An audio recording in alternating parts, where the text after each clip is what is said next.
time, so I suppose we should have a scene with you guys maybe contacting him? If you could see your characters actually doing that sort of thing. I imagine Martin will call him up being like, hey, we're up against Mother Winter. Could you come here and punch her? If nothing else, we can just blow his house up and have him come to Martin. Have fate blow his house up. Is probably a better way. Is there something I've misunderstand? Is there something like we blow up Haldamir's house? And No, why? it's just like not. How else could we get him to leave? I mean, Is he in hibernation? not yet. No. Do you go in hibernation? No. You know, I don't know. It was an ongoing joke. Don't remember what time of year it was. I think she established that. But... Autumn, I think it was. Perhaps. Regardless, so we maybe start with the scene where. So, let's just begin. Let's just begin, guys. Let's just go to the Cold Hunger map and let's start. So, at what point are we though? Did we go back to like Martin's home? Or... Last we saw you guys, you were studying, I believe. Yeah. Yeah. Found out all the aspects of that. So I suppose after that, you've gone to Martin's home for some reason. Why did you go to Martin's home? Is it more comfortable to be many people? You wanted to not be near the wizard place in case something happened, you know? It's probably it might be because it's kind of a repurposed hangar, so it's probably entirely made out of metal.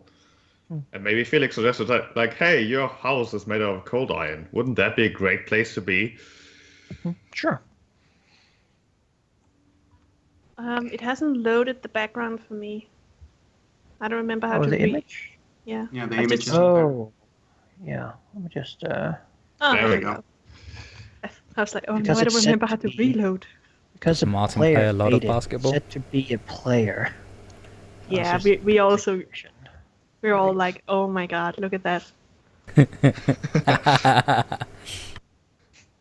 And he has an indoor tree as well. That's just for the feng shui, right? Gotta get that Right, balance. Or it's a scratching post. So either after the study session or maybe even during it, Martin pulls out his amazing smartphone, his Samsung Universe 17 or whatever, and we'll call up Great. Bjorn. Now I have to put up a notation that we've been sponsored on this. No, it's Samsungus Universus 2. There you go. Sam Sony Playbox Universe 17. Oh, Nokia. Don't forget Nokia. With the Cloud a- Plus upgrade. Make Yeah, a okay. post on Bookface quickly. Book face. Sure. On the megaphone. Wait. Well, you guys go. It's your scene. Yeah. We basically zoom in. Then this episode begins. You know, there's like the beginning credits and the like sort of slow intro music as we zoom in on this scene, appearing like in a bright light, looking up, and then we sort of look down with the camera down on these people gathered in the couches from like the bright ceiling light. Everything's nice and it's like bright day, morning probably, and all nice and such. Yeah. It's pleasant. Bjorn's phone rings. Bjorn answers. Hello? Hey, Bjorn, hey. Long story short, see, we were out to visit some hipsters potentially around a stone circle who turned out to not be there. And then I hit a horse in my car. And things escalated, and now we're in a bit of a pickle. Because it appears that the wild hunt is in town, led by an aspect of Mother Winter. And they are really pissed off against wizards. So Felix is, well, obviously somewhat distraught and worried. So I figured, since, excuse the pun that you don't quite understand yet, can't stomach another confrontation, I figured I'd call up a good buddy of mine. And you're it. Sure. Quick question though. How did you hit a horse? I mean, I didn't hit the horse. The horse kind of moved in front of my car, so technically it hit itself. Right. Okay. All right. And then I crushed my own car after I got scratched by a chicken. So it was a very awkward night. Sure. I'll be over. Let me just finish my pizza. I'll be over. All right, take your time. We've got Felix still reading all those books he brought. Oh. All right. I'll walk then. I'll see you in a bit then. No question about the morning pizza. I mean, that's It's a common thing now. Sunday, really. just a morning Sunday pizza. Yeah. Is it Sunday? I think It's Sunday. from what was on Saturday. What he ordered on Saturday. It's the leftover okay. pizza. It's the cold That pizza. makes sense, It's good. Yeah. Bjorn will like hang up instead of saying goodbye and just like finish his pizza and leave. Martin will then turn to, well, pretty much everyone in range. The house is big, but he can still reach everyone, hopefully. Saying, all right, I've got Bjorn coming in case we need some assistance, which we do. So that's good. Certainly could use all the help we can get.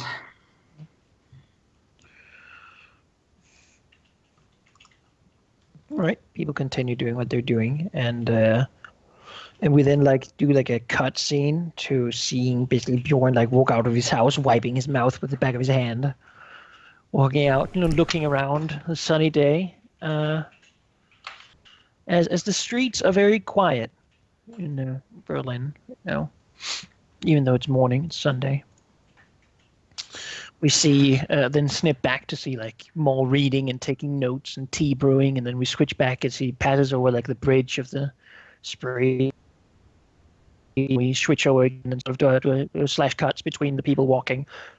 That culminates with the music in sort of a high point when you hear the knock on the door, or I guess a doorbell, a really elaborate doorbell. Like half a song. Just as sound we see Felix like underlining the name Berkta, like with double lines, all these like little connected post-it notes and whatnot. Yeah, the sound of the doorbell is the clocks of the Notre Dame Cathedral. Exactly. A portentous death knell to our party, Felix thinks as he underlines it and looks up from the books, quite worried.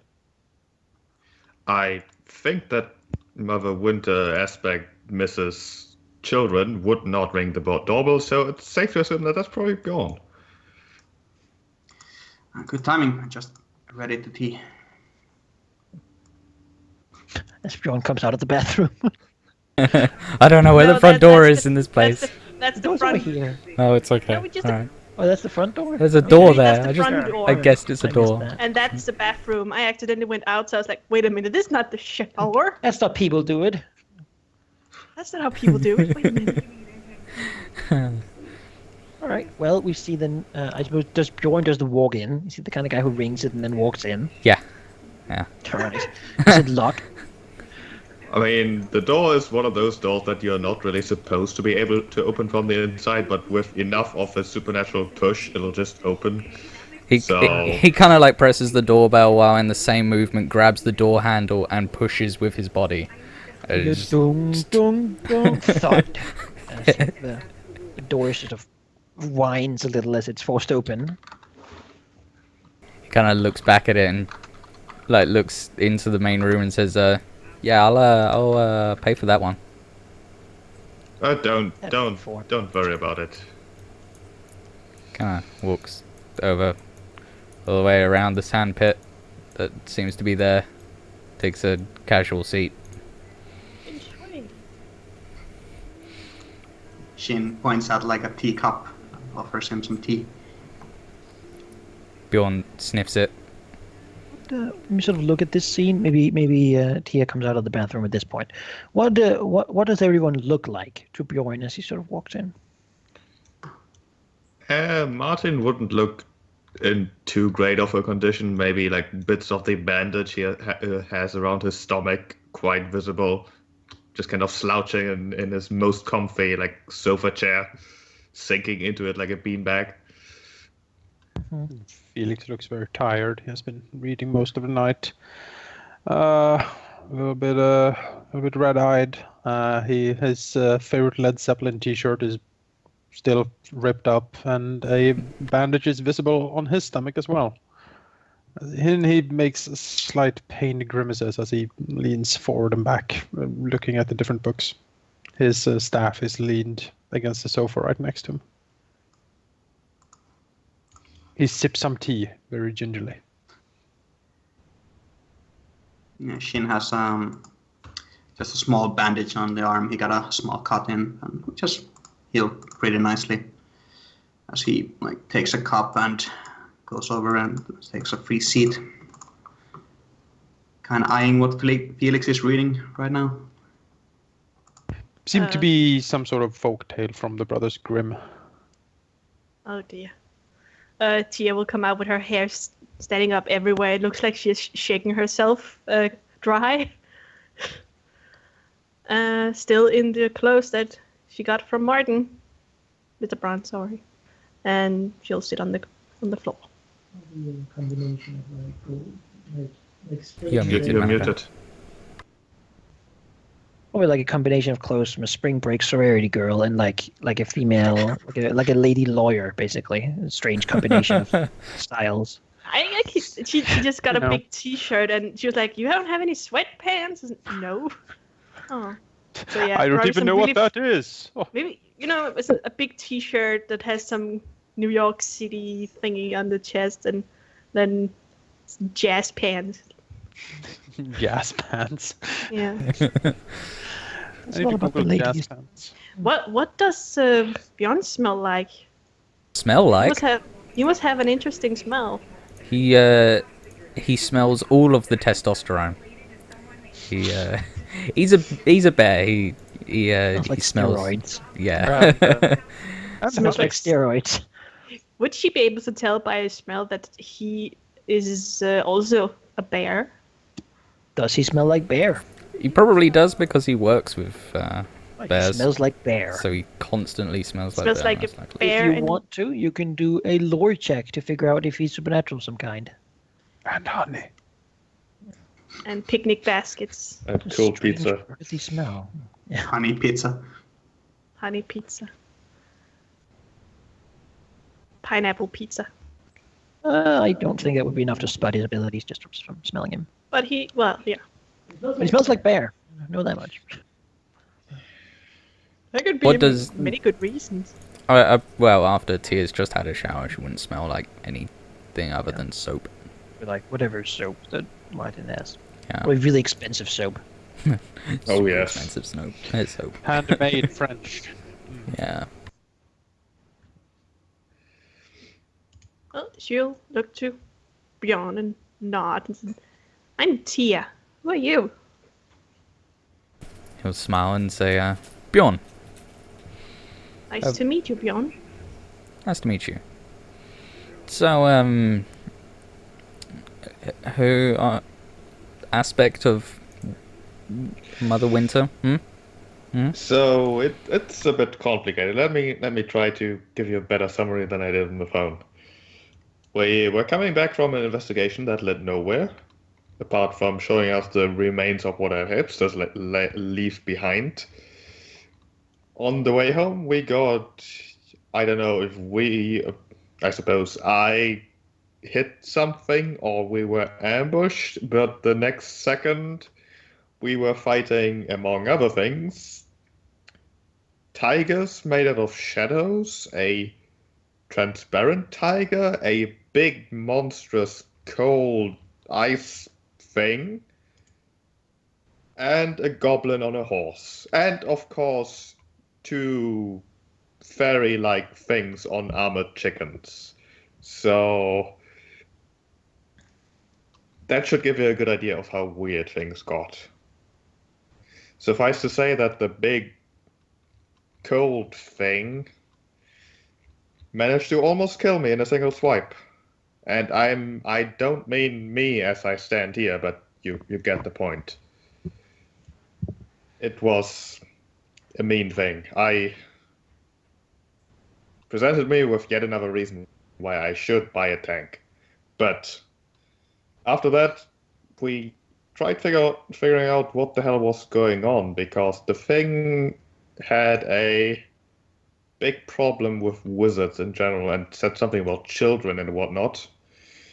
But before we could really ask it what's up, which we couldn't have because it would have killed us, we fled.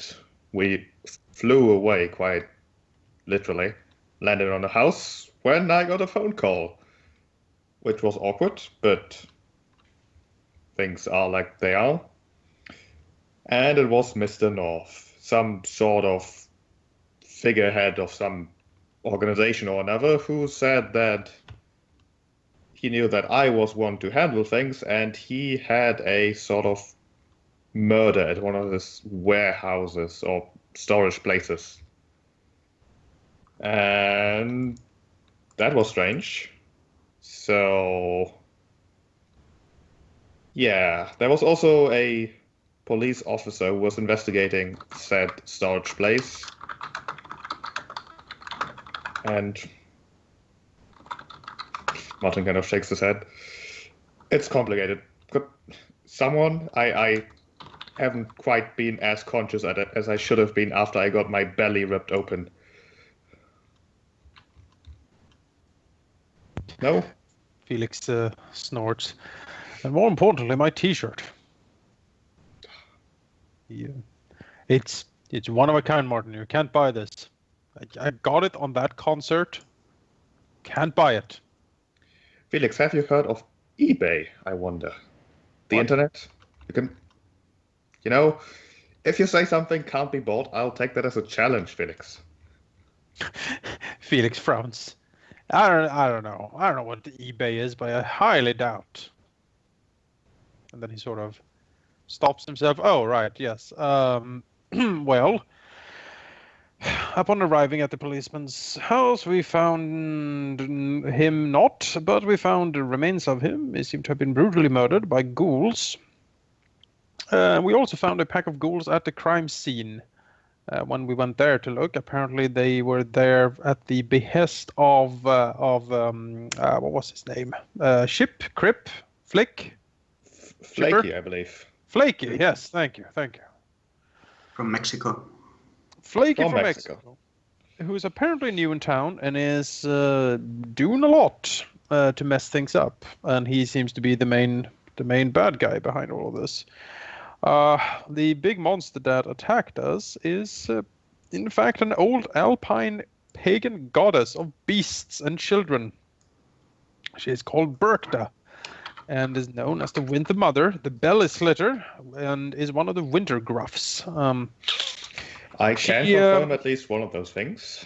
She thought to have been observed by and then he stops himself, clears his throat, and said by the Mother Winter. She presumably has the normal weaknesses that fairies have, cold iron and whatnot. She is also known as, he reads from his many notes, Lady Long Gone Never Never. She is very interested in children because on one hand she is a hideous belly-slitting monster, but on the other hand she has a mild and caring side, which is particularly aspected towards the care of children. She is also a mistress of the wild hunt, which means that she can call upon it to act at her behest. And these days, she is more or less an aspect of Mother Winter. At our encounter, she seemed very upset indeed with wizards particularly. He scratches the back of his neck. I don't remember having a run-in with her, and I do think I would have. And I don't recall me having boiled any children for arcane power in any recent years either. So he shrugs. I am not sure why she would be upset about wizards. Mayhaps she doesn't recognize or can really discern a wizard from a sorcerer, which seems more likely. Looks over to Martin. I mean, that is quite difficult after all. He frowns at Martin. For someone not, in the whole wizarding thing, at least. We need a PR department in the White Council. I've said that for years. So we still have one lead because there was a photo on the crime scene, not the crime scene, but rather the officer's home that I undoubtedly think is now considered a crime scene. That linked us to a photographer by the name of, I forgot. I hope I have it written down somewhere because I promised him money. But he had a client recently who wanted pictures of abandoned rooms. And he went by the name of August Krakow, I believe. And according to the descriptions of his henchmen being all big and bulky and smelling of rotten meat, we think that that guy might just be someone either useful or in fact flaky himself. So we could pay him a visit. Also, Bjorn, this is Shin. Shin, this is Bjorn. Bjorn waves as he looks at the little pot of honey that he's just finished off. Kind of sad. Shin kind of smiles nervously at Bjorn. Man just ate a whole pot of honey. Yeah, you have to taste the tea with that. He has to taste it. Oh! So you gave him to add it to the tea and he just ate it all? Yep. Oh, that's cute. Bjorn is She looks to the honey as like, so there's more to the bear smell. The Bjorn what smell? smiles. Is the- Then Felix sort of sniffs. You do smell a little musky, Bjorn. Did you come directly from work? Ooh, you work with bears? Bjorn shakes his head at Felix and then nods at Tia. And says, Sounds "Yeah, dangerous. in the zoo. Not dangerous as you think." Funnily enough, you'll probably undoubtedly find out later, but I have brought spared clothes, so we don't have to go out and buy some. Looks at I Felix. think we are all very used to spare clothes in this gang. He sort of looks at the three of them. I lost my clothes in a car. I lost my car in the car. As I imagined you also stepped on your own car. Yeah. To be fair, he probably has spares. It was a good car, Martin. It really was. I mean, it protected us quite a bit. It was a good car. Could have been a tank, He nods. Should be a Told tank, you. really. Should be a tank. But the licensing must be a pain. We need Bjorn. Oh, it's impossible. I've tried, trust me. Can you just get a police car? It's not the same though, is it? They're just not Get as one of sturdy. those- I think I could one of throw those- a police car. those SWAT cars, perhaps. A SWAT? Yeah. Although they're probably kind of technical, aren't they? Well, there's SWAT van Just get things. Get a World War II SWAT car. Uh, World War II. frowns deeply. I don't think they really sell those anymore here. I don't know. Not here generally, no. I think that would probably make a bit of a mumbles himself and then makes a more. Okay, so back onto the mystery of everything. So where are we going now? Wasn't he called Rudolph, the one with pictures, by the way? Mordecai's nodding. Yes, he was. Rudolph Holtz, I believe, or something. Oh, yeah. Yes. Mm. Maybe you should write it down now. You did offer him a lot. I specified no amount here. True. Okay, but just you offered him something. And you would probably be a little sad if you never showed up again. So we have the option of either setting a trap for this aspect of Mother Winter or something. I'm sure Felix has already cooked up an excellent plan. Or we could visit that August Krakow, on the off chance that he might be someone we might want. As far as we got, the current working theory is that this, what did you call it, Alpine thingy wants Flaky. And we're quite fine with that. I think at least I am.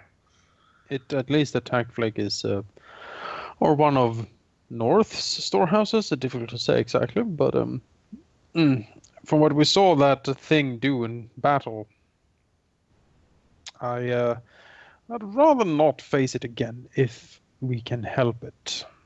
I think placating it is the way to go. It was quite the gut-wrenching experience. With our combined might, we might be able to defeat her, but still, he shakes his head. The big thing smelled of pure winter. I don't think I could hurt it. I will admit I was a little nervous. I don't suppose you have any cold iron armor or gloves, Martin?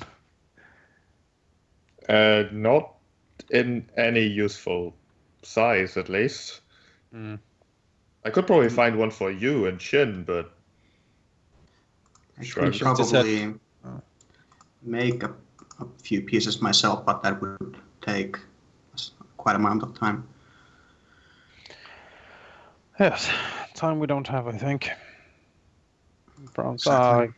going for Flake it then seems to be the more reasonable option, I think, all things considered. I agree.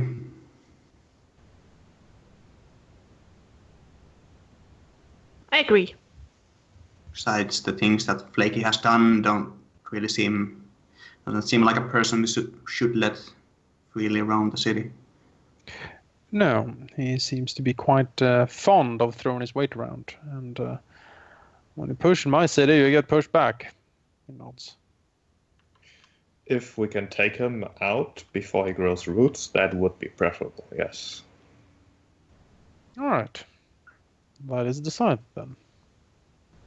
So did we find out if he was white court or not? He could really be anything. Okay. I don't know the rules about the courts and the wizards. Felix thinks for a moment. I have not heard anything, and if he's new in town, it's really difficult to say, honestly. Tia smiles. Just tell them that he attacked me. I will be sure to do that. Then again, if we take him out, all of this will be handled. Hopefully.